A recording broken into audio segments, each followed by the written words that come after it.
Welcome to my YouTube channel basic science. कैसे हैं आप सब? मैं हूं माधवी और आज हम फिर से लेके आए ओटी में एक नया टॉपिक। आज हम फिर से ऑर्थोपेडिक इंस्ट्रूमेंट ट्रॉली प्रिपरेशन के बारे में ही जानेंगे कि आखिर टीबिया इंटरलॉकिंग सर्जरी के लिए इंस्ट्रूमेंट ट्रॉली कैसे प्रिपेयर की जाती है एंड सर्जरी में कौन कौन से इंस्ट्रूमेंट्स यूज किए जाते हैं। यदि अभी तक आपने हमारे चैनल को सब्सक्राइब नहीं किया तो चैनल को सब्सक्राइब करें, वीडियो को लाइक करें, वीडियो को ज्यादा से ज्यादा शेयर करें। ठीक है स्टूडेंट, तो चलिए स्टार्ट करते हैं। इसके पहले हमने देखा था डायनेमिक हिप स्क्रू के लिए कैसे इंस्ट्रूमेंट ट्रॉली प्रिपरेशन की जाती है। यदि अभी तक आपने वीडियो को नहीं देखा है तो मैं डिस्क्रिप्शन में लिंक डाल दूंगी, आप उस वीडियो को भी जरूर देखें। उसके पहले हमने फीमर नेलिंग के लिए बात की थी कि आखिर फीमर नेलिंग सर्जरी के लिए किस टाइप से इंस्ट्रूमेंट ट्रॉली तैयार की जाती है, कौन कौन से इंस्ट्रूमेंट्स का यूज किया जाता है। तो आज हम देखेंगे टीबिया इंटरलॉकिंग सर्जरी। अब टीबिया इंटरलॉकिंग सर्जरी कब किया जाता है? तो स्टूडेंट, जब कभी भी किसी पेशेंट का किसी भी कारण से बोन का सेफ्ट फ्रैक्चर हो जाता है तो उस कंडीशन में पेशेंट को टीबिया इंटरलॉकिंग सर्जरी की जाती है।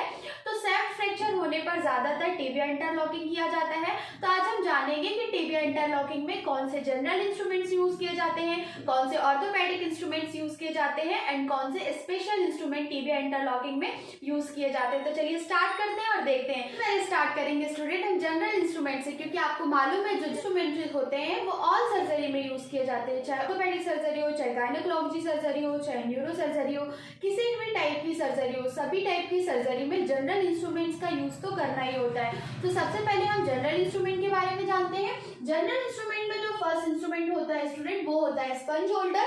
तो स्पंज होल्डर आपको 2 रखने हैं, ये जो स्पंज होल्डर है इनको 2 रखना है। स्पंज होल्डर का यूज किस लिए किया जाता है? तो स्टूडेंट सर्जरी के टाइम पे जब सबसे फर्स्ट में पेशेंट के ऑपरेटिव पार्ट को पेंट किया जाता है तो स्पंज होल्डर की हेल्प से ही किया जाता है।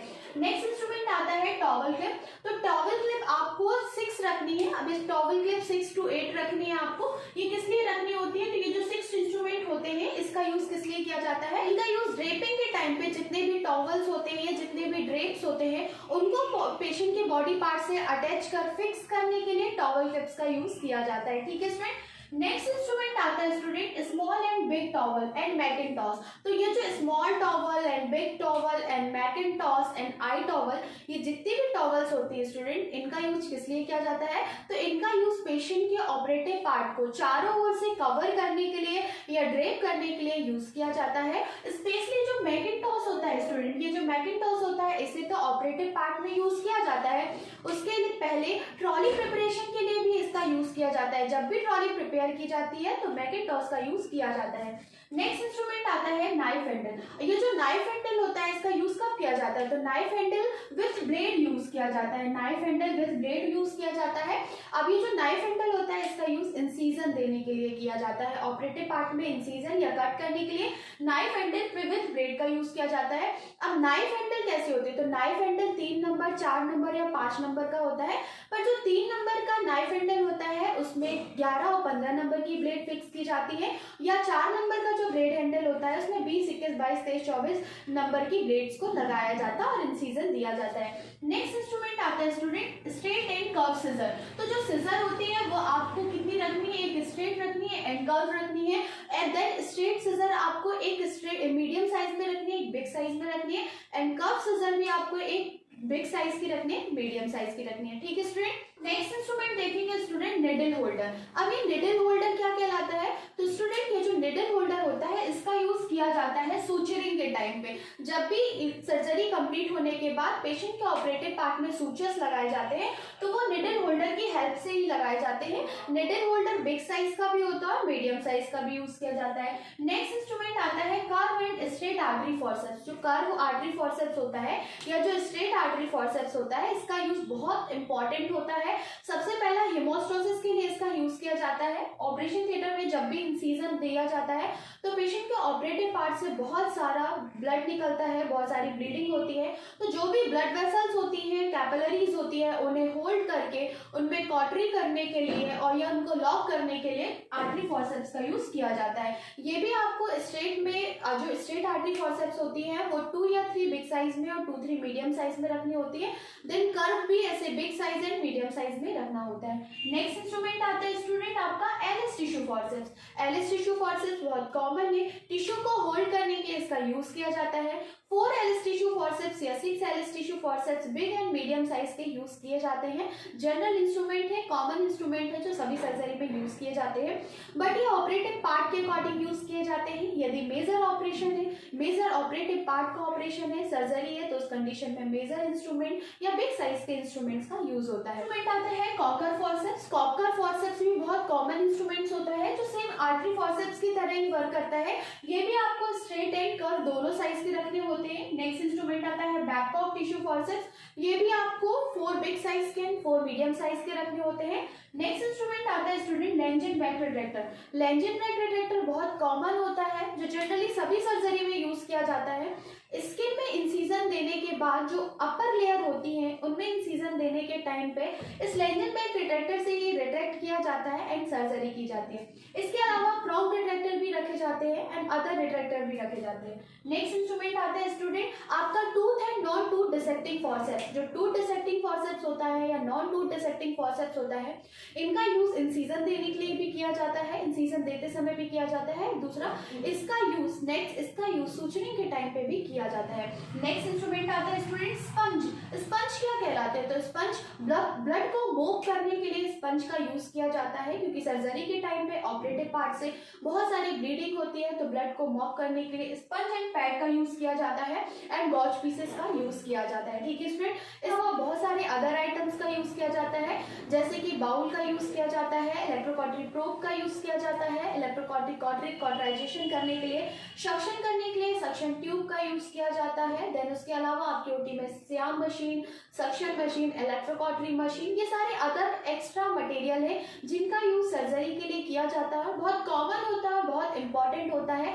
इसके अलावा टर्निकेट मशीन का भी यूज किया जाता है। ठीक है स्टूडेंट, तो ये तो हो गया आपका जनरल इंस्ट्रूमेंट। नेक्स्ट इंस्ट्रूमेंट देखेंगे स्टूडेंट हम ऑर्थोपेडिक के कॉमन इंस्ट्रूमेंट कि जो ऑर्थोपेडिक की सर्जरी के लिए जो कॉमन जनरल इंस्ट्रूमेंट्स होते हैं वो कौन कौन से होते हैं। चाहे वो टिबिया का सर्जरी हो, चाहे वो ह्यूमरस का सर्जरी हो, चाहे फीमर सर्जरी हो, सभी सर्जरी में कॉमन जनरल ऑर्थोपेडिक इंस्ट्रूमेंट्स भी यूज किए जाते हैं। उसमें से जो फर्स्ट इंस्ट्रूमेंट होता है द स्टूडेंट पेरियोस्टियम एलिवेटर। ये जो पेरियोस्टियम एलिवेटर होता है ये कर्व भी होता है और स्ट्रेट भी होता है। तो आपको स्ट्रेट बिग साइज में curve and straight and medium size में भी curve and straight periosteum elevator रखना होता है। इसका यूज बोन के पेरियोस्टियम लेयर को हटाने के लिए किया जाता है।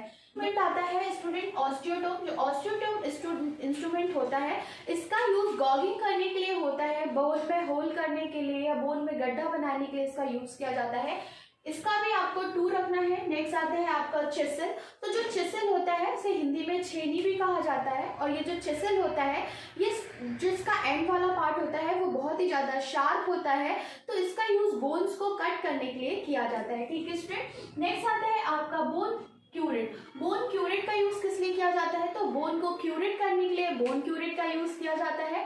नेक्स्ट इंस्ट्रूमेंट आता है स्टूडेंट हैमर। जो हैमर है उसका यूज किस लिए किया जाता है? तो जो हैमर होता है उसे नेल को हैमर करने के लिए यूज किया जाता है या प्लेट का हैमर करने के लिए यूज किया जाता है। बहुत ही कॉमन इंस्ट्रूमेंट है हैमर। नेक्स्ट इंस्ट्रूमेंट आता है बोन लिवर। तो जो बोन लिवर होता है इसका यूज भी बहुत ज्यादा किया जाता है सर्जरी के टाइम पे। ये भी आपको 2 बिग साइज के एंड 2 मीडियम साइज के रखने होते हैं। नेक्स्ट इंस्ट्रूमेंट आता है बोन होल्डिंग फॉर्सेप्स। तो जो बोन होल्डिंग फॉर्सेप्स आपको नाम से ही समझ में आ रहा होगा, बोन को होल्ड करने के लिए बोन होल्डिंग फॉर्सेप्स का यूज किया जाता है।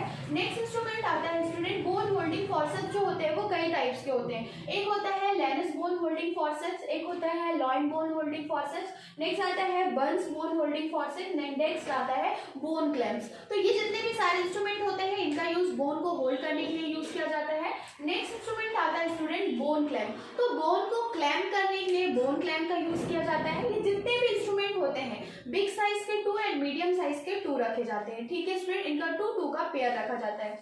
नेक्स्ट इंस्ट्रूमेंट आता है सेल्फ रिटेनिंग फॉर्सेप्स। तो सेल्फ रिटेनिंग फॉर्सेप्स का मतलब इन्हें बोन में होल्ड करके सेल्फ ये खुद ही रिटेक्ट करते हैं, तो इनके इसीलिए इन्हें सेल्फ रिटेनिंग फॉर्सेप्स कहा जाता है। नेक्स्ट इंस्ट्रूमेंट आता है आपका यूनिवर्सल बोन ड्रिल। तो यूनिवर्सल से बोन ड्रिल आपके पास 2 होनी चाहिए, चार्जेबल एंड बैटरीबल वाली आपके पास बोन ड्रिल होनी चाहिए। इनका यूज सर्जरी के टाइम पे ड्रिल करने के लिए एंड ड्रीम करने के लिए यूज किया जाता है। नेक्स्ट इंस्ट्रूमेंट आता है स्टूडेंट आपका बोन कटर। बोन को कट करने के लिए इसका एक बोन कटर का यूज किया जाता है। ये भी आपके बिग साइज का एंड मीडियम साइज के 2 होने चाहिए। नेक्स्ट इंस्ट्रूमेंट आता है बोन निबलर।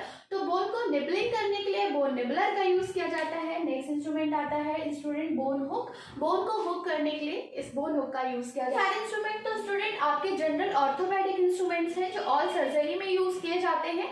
खासकर ऑर्थोपेडिक सर्जरी में तो कॉमन ऑर्थोपेडिक इंस्ट्रूमेंट का यूज किया जाता है, क्योंकि जनरल इंस्ट्रूमेंट का यूज इंसिजन देने के लिए, सूचरिंग करने के लिए या ड्रेपिंग करने के लिए या पेंटिंग करने के लिए यूज किया जाता है। बट जो ऑर्थोपेडिक इंस्ट्रूमेंट्स होते हैं इनका यूज तो ऑर्थोपेडिक सर्जरी स्टार्ट करते ही बोन्स को कट करने के लिए या बोन में निबलर करने के लिए या बोन में होल करने के लिए, ये सारे instrument general orthopaedic instruments use किए जाते हैं। अब देखते हैं हम टिबिया इंटरलॉकिंग के स्पेशल इंस्ट्रूमेंट्स के। स्पेशल इंस्ट्रूमेंट्स में कौन कौन से इंस्ट्रूमेंट्स का यूज किया जाता है, जिसमें से फर्स्ट इंस्ट्रूमेंट आता है टिबिया इंटरलॉकिंग नेल। क्योंकि टिबिया में नेलिंग करनी है इसलिए सबसे इंपॉर्टेंट होती है नेल, जो टिबिया इंटरलॉक करने के लिए नेल का यूज किया जाता है। तो स्टूडेंट ये जो नेल होती है इसके डायमीटर की बात करें तो ज्यादातर 8 mm, 9 mm and 10 mm diameter की नेल ज्यादातर यूज की जाती है और इसकी जो लेंथ होती है वो 28 सेंटीमीटर से 38 सेंटीमीटर तक की इसकी लेंथ अलग अलग होती है। ठीक है स्टूडेंट, इसका डायमीटर और इसकी लेंथ किसके हिसाब से यूज किया जाता है, तो ये पेशेंट के बोन के साइज के अकॉर्डिंग एंड फ्रैक्चर के अकॉर्डिंग एंड सर्जन के अकॉर्डिंग पेशेंट के ऑपरेटिव पार्ट में नेल इंसर्ट की जाती है। ठीक है स्टूडेंट, पर ज्यादातर 8 mm या 9 mm या 10 mm की डायमीटर की नेल यूज की जाती है। नेक्स्ट इंस्ट्रूमेंट आता है टिबिया इंटरकैप। जो टिबिया इंटरकैप होता है, इसे जो टिबिया नेल होती है आप देख पा रहे होंगे, टिबिया नेल का जो हेड होता है वहां पे ये टिबिया इंटरलॉकिंग कैप का यूज किया जाता है। ये भी अलग अलग साइज के होते हैं, एक 0 mm का होता है, एक 5 mm का होता है, एक 10 mm का होता है, आप डायग्राम पे देख पा रहे होंगे। नेक्स्ट इंस्ट्रूमेंट आता है इंटरलॉकिंग बोल्ट। तो इंटरलॉकिंग बोल्ट का इसलिए किस लिए यूज किया जाता है, तो ये जो बोल्ट्स होते हैं ये अलग अलग टाइप के होते हैं। डिस्टल साइड में अलग बोल्ट्स का यूज किया जाता है, प्रॉक्सिमल साइड में अलग बोल्ट का यूज किया जाता है। तो ये नेल के अकॉर्डिंग बोल्ट यूज किए जाते हैं। ठीक है स्टूडेंट, इंस्ट्रूमेंट आता है आपका आउल। तो आउल किस लिए यूज किया जाता है स्टूडेंट, तो सबसे पहले इंसिजन देने के बाद बोन में होल करने के लिए आउल का यूज किया जाता है। तो आउल एक सॉलिड आउल होता है, कैन्युलेटेड आउल होता है। तो सॉलिड आउल एंड कैन्युलेटेड आउल का यूज किस लिए किया जाता है, बोन में होल करने के लिए यूज किया जाता है। नेक्स्ट आता है आपका लॉन्ग गाइड वायर। तो आउल करने के बाद पेशेंट का जो फ्रैक्चर पार्ट होता है वहां पे गाइड वायर डाला जाता है। ये गाइड वायर काफी लॉन्ग होता है। यदि मैं इसकी लेंथ की बात करूं तो ये लगभग 40 सेंटीमीटर लंबा होता है और इसका जो डायमीटर होता है ये 2.5 mm का होता है। ठीक है स्टूडेंट, नेक्स्ट आता है टिश्यू प्रोटेक्टर। तो नेल डालते समय टिश्यू प्रोटेक्ट किया जाता है, या करते समय या ड्रिल करते समय टिश्यू प्रोटेक्टर का यूज किया जाता है। ठीक है स्टूडेंट, टिश्यू को प्रोटेक्ट करता है। नेक्स्ट इंस्ट्रूमेंट आता है कैन्युलेटेड रीमर। तो बोन को रीम करने के लिए कैन्युलेटेड रीमर का यूज किया जाता है। स्टूडेंट, इनका जो डायमीटर होता है वो अलग अलग होता है, 8 mm, 9 mm, 10 mm and 11 mm के डायमीटर का रीमर का यूज किया जाता है। स्टूडेंट, इसका यूज बोन को रीम करने के लिए किया जाता है। नेक्स्ट आता है फ्लेक्सिबल रीमर। जो फ्लेक्सिबल रीमर होता है इसका ये फ्लेक्स हो जाता है, मूवमेंट हो जाता है इसमें, और इसका यूज भी बोन को रीम करने के लिए किया जाता है। ठीक है स्टूडेंट, नेक्स्ट इंस्ट्रूमेंट आता है एक्सचेंज ट्यूब। ये जो एक्सचेंज ट्यूब होती है ये रबर की व्हाइट कलर की ट्यूब बनी हुई होती है। इसका यूज किस लिए किया जाता है, तो किसी भी इंस्ट्रूमेंट को चेंज करने के लिए एक्सचेंज ट्यूब का यूज किया जाता है और इसका ज्यादातर यूज टिबिया इंटरलॉकिंग या फीमर इंटरलॉकिंग में किया जाता है। नेक्स्ट इंस्ट्रूमेंट आता है guide wire with holding forceps. तो गाइड वायर जब भी हम, जैसे कि जो बोन होती है जब उसमें गाइड वायर इंसर्ट किया जाता है तो गाइड वायर ऊपर निकले ना, क्योंकि गाइड वायर की हेल्प से ही रीमर किया जाता है, ड्रिल किया जाता है, तो गाइड वायर निकले ना, इसीलिए गाइड वायर को होल्ड करने के लिए गाइड वायर होल्डिंग फॉरसेप्स का यूज किया जाता है। नेक्स्ट इंस्ट्रूमेंट आता है प्रॉक्सिमल रीमर। तो प्रॉक्सिमल में रीमर करने के लिए, रीम करने के लिए प्रॉक्सिमल रीमर का यूज किया जाता है। नेक्स्ट इंस्ट्रूमेंट होता है जिग बॉक्स। तो जिग बॉक्स का यूज किस लिए किया जाता है? जो जिग होता है इसको जब भी पेशेंट की बॉडी में इंसीजन दिया जाता है या टिबिया नेल के लिए इंसीजन दिया जाता है, उसके बाद बोन आउल किया जाता है, देन उसके बाद गाइड वायर डालकर रीमर किया जाता है, एंड रीमर करने के बाद पेशेंट की जो नेल, पेशेंट की बोन के अकॉर्डिंग जो भी नेल डाली जाती है उसे जिग में फंसाया जाता है। ये जिग फीमर के लिए भी यूज किया जाता है, टिबिया के लिए यूज भी किया जाता है। तो ये जो जिग होता है बहुत ही इंपॉर्टेंट मोमेंट आता है कॉनिकल बोल्ट। कॉनिकल बोल्ट की हेल्प से ही जिग में नेल को होल्ड किया जाता है, फिक्स किया जाता है। और नेक्स्ट इंस्ट्रूमेंट आता है बॉक्स स्पैनर। तो स्पैनर की हेल्प से ही नेल को टाइट किया जाता है, ठीक है स्टूडेंट। एंड देन अलग स्पैनर का भी यूज किया जाता है नेल को जिग में टाइट करने के लिए। जब जिग में नेल को होल्ड कर लिया जाता है, फिक्स कर लिया जाता है, टाइटली लॉक कर लिया जाता है, उसके बाद टिबिया बोन में टिबिया नेल को इंसर्ट किया जाता है या अंदर डाला जाता है। नेक्स्ट इंस्ट्रूमेंट आता है आपका ड्रिल स्लीव। तो नेलिंग करने के बाद जब नेलिंग बोन में इंसर्ट कर दी जाती है, उसके बाद बोल्ट डालने के लिए या स्क्रू डालने के लिए या नेल को फिक्स करने के लिए ड्रिल करके स्क्रू फिक्सेशन किया जाता है। स्क्रू फिक्सेशन करते समय स्टूडेंट ड्रिल स्लीव का यूज किया जाता है, क्योंकि सबसे पहले ड्रिल किया जाता है बोन में, ड्रिल करने के बाद रीमर किया जाता है, देन रीमर करने के बाद फिर स्क्रू फिक्सेशन किए जाते हैं। तो उसके लिए सबसे पहले स्लीव का यूज किया जाता है। नेक्स्ट इंस्ट्रूमेंट आता है ट्रोकार। ट्रोकार का यूज भी स्क्रू फिक्सेशन के टाइम पे यूज किया जाता है। नेक्स्ट इंस्ट्रूमेंट आता है आपका स्क्रू ड्राइवर। तो स्क्रू को लगाने के लिए, स्क्रू फिक्स करने के लिए स्क्रू ड्राइवर का यूज किया जाता है।